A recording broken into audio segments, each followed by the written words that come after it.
MS star news मध्ये आपले स्वागत आहे।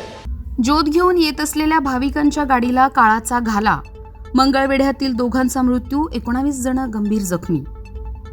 तुळजापूरहून ज्योत घेऊन येताना पिकअपचा अपघात, मंगळवेढ्यातील दोघांचा मृत्यू, 19 जण जखमी।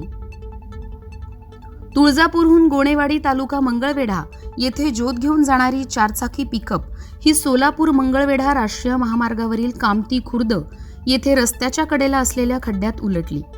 या संदर्भात प्रत्यक्ष घटनास्थळावरून मिळालेल्या माहितीनुसार मंगळवेढा तालुक्यातील गोणेवाडी येथील बागडे बाबा नवरात्र महोत्सव मंडळाचे पदाधिकारी तुळजापूरहून देवीची ज्योत घेऊन गावाकडे परतत असताना नागपूर रत्नागिरी राष्ट्रीय महामार्गावर कामती खुर्द गावाजवळ सकाळी 6:30 ते 7च्या दरम्यान भरधाव वेगातील पिकअप चालकाने अचानक ब्रेक दाबल्यानंतर सदरचे पिकअप कठड्यावरून खाली उलटत रस्त्यालगत असलेल्या सिमेंटच्या गटारात पडले।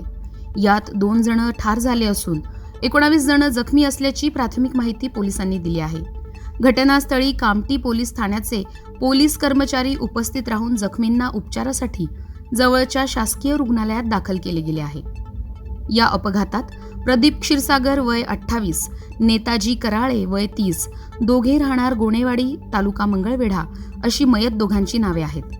महेश बंडगर वय 17, वैभव हजारे वय 24, सोहेल मुलानी वय 25, समाधान मासाळ वय 30, रोहित कसबे वय 20, रोहित चव्हाण वय 12, सर्वजण राहणार गोणेवाडी तालुका मंगळवेढा हे जखमी झाले आहेत। गोणेवाडी गावावर शोककळा पसरली असून सदर जखमी भाविकांचा सोलापूर रुग्णालय येथे उपचार सुरू आहे।